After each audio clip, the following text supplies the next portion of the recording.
Byte please. నీకు నాకు వ్యక్తిగత విషయం, బీఆర్ఎస్ పార్టీయో కాంగ్రెస్ పార్టీయో కాదు. ఒక బ్రోకర్ నా కొడుకు మాట్లాడిన మాటలకి బాధ కలిగి నువ్వు చేసినటువంటి అసాంఘిక కార్యక్రమాలనే ఈరోజు మాట్లాడాల్సి వచ్చింది. నీతో నేను ఏనాడు కూడా మాట్లాడలే. నీ మనస్తత్వం తెలిసి, నీ బుద్ధి తెలిసి, నీ ప్రవర్తన తెలిసి నేను ఎప్పుడు కూడా మాట్లాడలే. ఇవాళ నా మీద మాట్లాడే నైతిక హక్కు నీకెక్కడిది? నేను ఏ పార్టీలను కూడా పదవులు కోరుకోలే, ఇప్పటి కూడా ఆశించట్లే. నా 7.5 లక్షల ప్రజానీకం ఏం కోరుకుంటే అదే చేస్తా తప్పించి దానికి వ్యతిరేకంగా పోను. ఎదురు గాలిలో, ఉద్యమ గాలులో వ్యతిరేక పవనాలు వీచే రోజుల్లో నా ప్రజలు నన్ను ఆశీర్వదించారంటే, నన్ను 3 సార్లు గెలిపించారంటే బతికనంతకాలం జవాబుదారీతనంగా నా ప్రజలకి నేను ఉంటా. అంతేకాని ఇటువంటి బ్రోకర్ నా కొడుకులు మాట్లాడితే సహించేదే లేదు. నీకన్నా గొప్పగా క్రమశిక్షణగా అన్ని కోణాల్లో కూడా పనిచేశా.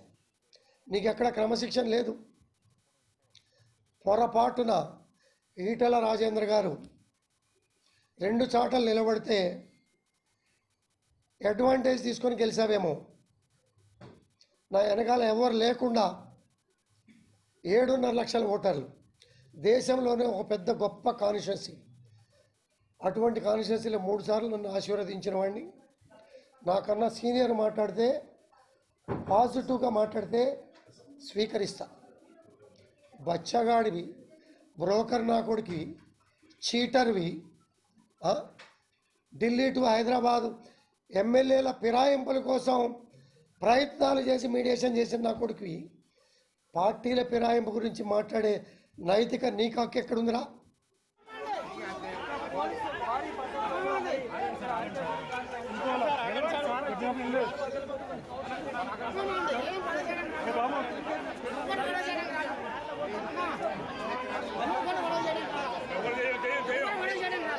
ఇక్కడ కూర్చోబెట్టి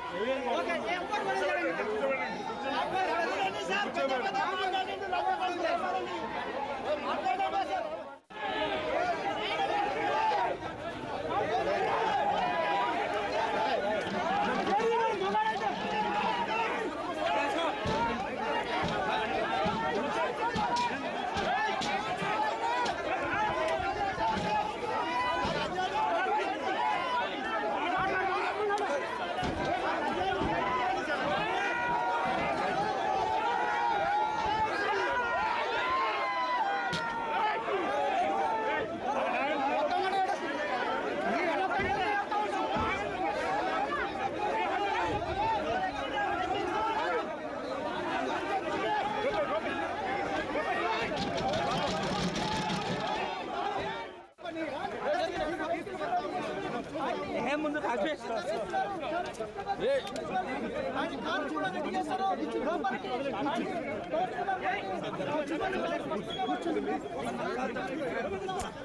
బాబు తీసుకురా.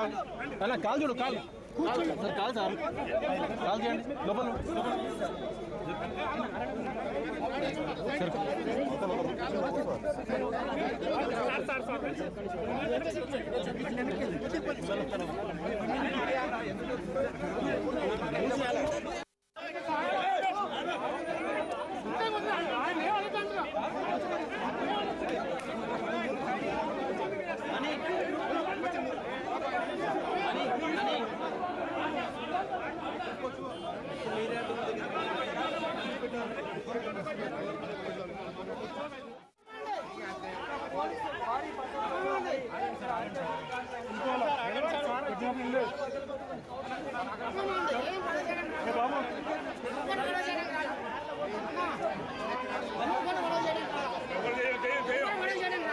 ఇక్కడ కూర్చోబెట్టి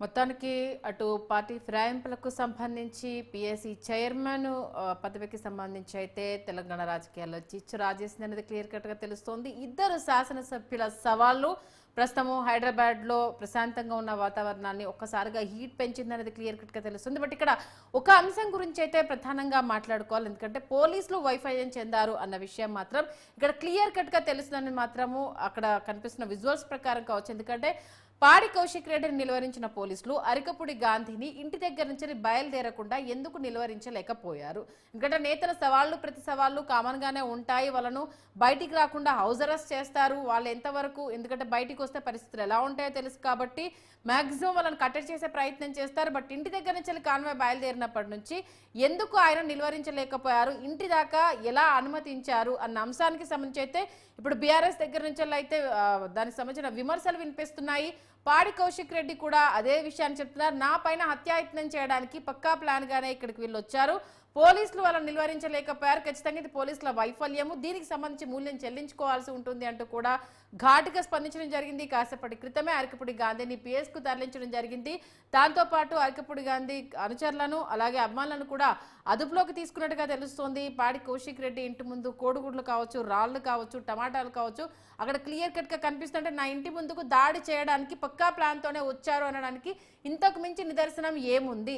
నేనన్న అంశం ఒకటైతే వాళ్ళు రిసీవ్ చేసుకున్న అంశం ఒకటి, పార్టీ పరంగా మాట్లాడాలని తప్పితే పర్సనల్గా దీంట్లో నేను ఏది మాట్లాడలేను. పార్టీ ఫిరాయించారు కాబట్టి ఫిరాయించిన వాడికి పిఎస్సి చైర్మన్ ఎలా ఇస్తారు? మరి ఆ పిఎస్సి చైర్మన్ ఇచ్చిన వ్యక్తి బీఆర్ఎస్లోనే ఉంటున్నారన్నప్పుడు బీఆర్ఎస్ జెండా ఇంటి ముందు ఎగరడానికి కావచ్చు, మెడలో కండువా వేసుకోవడానికి కావచ్చు అభ్యంతరం ఏంటి? మనం శాసనసభ్యులము కాబట్టి 10 మందికి చెప్పేవాళ్ళము, రండి తెలంగాణ భవన్లో మీటింగ్ పెట్టుకుందాము, నేను బీఆర్ఎస్ పార్టీలో ఉన్నాను, ఇదిగో కండువా కప్పుకుంటున్నాను అనేసి సామరస్యంగా మాట్లాడి మన అధినేత కేసీఆర్ దగ్గరికి వెళ్దాము, వెళ్ళి మీరు పిఎస్సి చైర్మన్గా కొనసాగొచ్చు అని అన్నాను. అంతకుమించి ఏమనలేదు. ఫిరాయింపులకు సంబంధించి గతంలో సీఎం రేవంత్ రెడ్డి చేసిన, అంటే మాజీ సీఎంను చీర గాజులు కట్టుకొని బస్ ఎక్కండి అని మీ అధినేత చేసిన కామెంట్సే కదా నేనన్నది, మీ దగ్గర నుంచి ఎలా నేర్చుకుంది కదా అంటూ కూడా పాడి కౌశిక్ రెడ్డి కౌంటర్ ఇవ్వడము. మొత్తానికైతే ప్రశాంతంగా ఉన్న హైదరాబాద్, అలాగే కొన్ని రోజులుగా సంబంధించే మనం ఇవన్నీ చూస్తున్న నేపథ్యంలో పొలిటికల్గా కాస్త కామ్గా ఉన్న పరిస్థితుల నుంచి ఒక్కసారిగా హీట్ పెరిగింది అనేది అయితే క్లియర్ కట్గా తెలుస్తోంది. బట్ కొంత పోలీసులు యాక్టివ్గా ఉంటే అరికపుడి గాంధీని కనుక ఇంటి నుంచి బయటికి తీసుకురాకపోయి ఉంటే ఇలాంటి సిచ్యువేషన్ అయితే ఉండకపోయేది. ప్రస్తుతం అయితే అరికపుడి గాంధీని పిఎస్కి తరలించారు. కొంతమంది అనుచరులను కూడా అరెస్ట్ చేసినట్టుగా తెలుస్తుంది. దీనికి సంబంధించి ఇప్పుడు లోకల్ నాన్ లోకల్ ఇష్యూ తెర మీదకి రావడము, ఆంధ్ర వాళ్ళు ఇంటి మీదకి వస్తే తెలంగాణ వాళ్ళ మీద దాడి చేస్తే చూస్తూ ఊరుకోవాలా, రేపు తెలంగాణ పవర్ ఏంటో చూపిస్తామంటూ పాడి కౌశిక్ రెడ్డి సవాల్ విసిరారు. ఓవరాల్గా దీనికి సంబంధించి ఇప్పుడు పోలీస్ స్టేషన్కి అయితే ప్రస్తుతానికి పంచాయతీ చేరింది. మరి బీఆర్ఎస్ నేతల దగ్గర నుంచి అయితే వేరే నేతల నుంచి అయితే ఇంకా రెస్పాండ్ అవ్వలేదు. పార్టీ ముఖ్య నాయకులు అయితే ఎవరు స్పందించలేదు. కాంగ్రెస్ నుంచి కూడా ఇప్పటి వరకు దీని గురించి అయితే ఎవరు తమ వాయిస్ అయితే వినిపించలేదు. మా బ్యూరో చీఫ్ శ్రీనివాస్ మరోసారి లైవ్లోకి అందుబాటులోకి రావడం జరిగింది. శ్రీనివాస్, చూస్తున్నాం కాసేపటి క్రితమే అరికపుడి గాంధీ అయితే పిఎస్కి తరలించారు. బట్ పరిస్థితి అయితే ఇది ఇంకా కంటిన్యూ అయ్యే సిచ్యువేషన్ కనిపిస్తుంది. మరి ముఖ్య నేతలు ఎవరు, ఇటు కాంగ్రెస్ నుంచి కావచ్చు, ఇటు బీఆర్ఎస్ నుంచి కావచ్చు, స్పందించలేదు. ఇరువురు పర్సనల్ ఇష్యూగా చూస్తున్నారా, లేకపోతే పార్టీ పరంగా దీనికి సంబంధించిన స్టెప్ తీసుకుంటారా? ఖచ్చితంగా స్పందించకపోవడాన్ని మెయిన్ ఎలా చూడాలి? కాసేపటి క్రితమే హరీష్ రావు ఇక మరి ఈ అంశంలో మాట్లాడారు. ఇది అప్రజాస్వామికమైన వ్యవస్థ. మరి కౌశిక్ రెడ్డి ఇంటికి మరి ఆయన వెళ్తున్నారు. దీంట్లో మరి ఆయన తీవ్ర వ్యాఖ్యలు కూడా చేస్తున్నట్టు తెలుస్తోంది. సో కాంగ్రెస్ పార్టీ గాంధీని పంపించేసి గూండాలను తెచ్చుకున్నారని కూడా చెప్పడం కావచ్చు. తర్వాత ఇది ఎమ్మెల్యేపై జరిగిన దాడి వెనుక సీఎం రేవంత్ ఉన్నాడని కూడా ఆరోపించడం కావచ్చు. మొత్తానికి పాడి కౌశిక్ రెడ్డికి సీఎం రేవంత్ రెడ్డి క్షమాపణ చెప్పాలని కూడా చెప్పడం చూస్తున్నాం. మొత్తానికి కాసేపట్లో ఆయన నివాసానికి, కౌశిక్ రెడ్డి నివాసానికి హరీష్ రావు వెళ్తున్నారు కనుక ఇది ఇప్పటితో అయిపోలేదు. కౌశిక్ రెడ్డి ఇంటి దగ్గర మరి పోలీసులు అరికపుడి గాంధీని అక్కడి నుంచి తరలించారు, కార్యకర్తలను తరలించారు. కానీ హరీష్ రావు వెళ్ళడం కావచ్చు, ఆయన పరామర్శించడానికి వెళ్ళడం కావచ్చు మరొక అంకానికి తెరలేస్తుంది అనేది ఇందులో స్పష్టం. అయితే మనం మాట్లాడుకున్నట్టు పోలీస్ వ్యవస్థనే దీంట్లో పాయింట్అవుట్ చేయబోతున్నారనేసని మనం కాసేపటి క్రితమే మాట్లాడుకున్నాం. ఈవెన్ మాజీ మంత్రి హరీష్ రావు కూడా లా అండ్ ఆర్డర్ వైఫల్యం చెందింది, పోలీసులు నిలువరించలేకపోయారు కాబట్టి ఈ విధ్వంసం జరిగింది అంటూ హరీష్ రావు మాట్లాడుతున్నారు. మరి దీనికి సంబంధించి పోలీసు ఉన్నతాధికారుల నుంచి ఏదైనా సమాధానం ఎక్స్పెక్ట్ చేయొచ్చు అంటారా? పోలీసులు ఇలాంటి సమయంలో మరి ఇద్దరు ఎమ్మెల్యేలు ఒకరు అధికార పార్టీలో ఉన్నానని చెప్పుకుంటున్నారు, మరొకరు బీఆర్ఎస్ పార్టీలో ఉన్నానని చెప్పుకుంటాం. మొత్తానికి ఎమ్మెల్యేల మధ్య ఇలాంటి పరిస్థితులు తలెత్తుతాయని పోలీసులు కూడా ఊహించలేదు. అయితే పాడి కౌశిక్ రెడ్డి చేసిన ఆ సవాల్ని అయితే పోలీసులు ఆయన బయటికి రాకుండా నిలువరించగలిగారు. ఎట్ ద సేమ్ టైం మరి ఆ సవాలుకు సంబంధించి అరికెపూడి గాంధీ ప్రతి సవాల్గా మరి కౌశిక్ రెడ్డి ఇంటికి వస్తాడని మరి కూడా ఊహించలేకపోయారు. ఆయన మీడియాతో మాట్లాడి వెంటనే మంది మార్బలంతో కలిసి మరి పాడి కౌశిక్ రెడ్డి ఇంటికి వెళ్ళారు. సో బీఆర్ఎస్ పార్టీలో కౌశిక్ రెడ్డి ఒక చీడ పురుగు, ఇలాంటి వాళ్ళ వల్లనే పార్టీ చెడ్డ పేరు వస్తుంది, పార్టీ ప్రతిపక్ష హోదాకు పరిమితమైంది. సో దీంట్లో కౌశిక్ రెడ్డి మరి తనను వలసవాదిగా తనను నాన్ లోకల్ అని విమర్శిస్తున్నాడు. మరి కౌశిక్ రెడ్డికి కరీంనగర్ నుంచి వచ్చి ఇక్కడ ఏం చేస్తున్నారు, హైదరాబాద్ లైవ్ లో హోల్డ్ లో ఉండండి. దీనికి సంబంధించి మనతో మాట్లాడడానికి ఎనలిస్ట్ జయరాం గారు ఫోన్ లైన్ లోకి అందుబాటులో రావడం జరిగింది. జయరాం గారు నమస్తే అండి. నమస్తే అండి. జయరాం గారు, పరిస్థితులు చూస్తున్నారు, నిజంగా ఇద్దరు నేతల మధ్య మాటల యుద్ధము ప్రస్తుతము ఎంత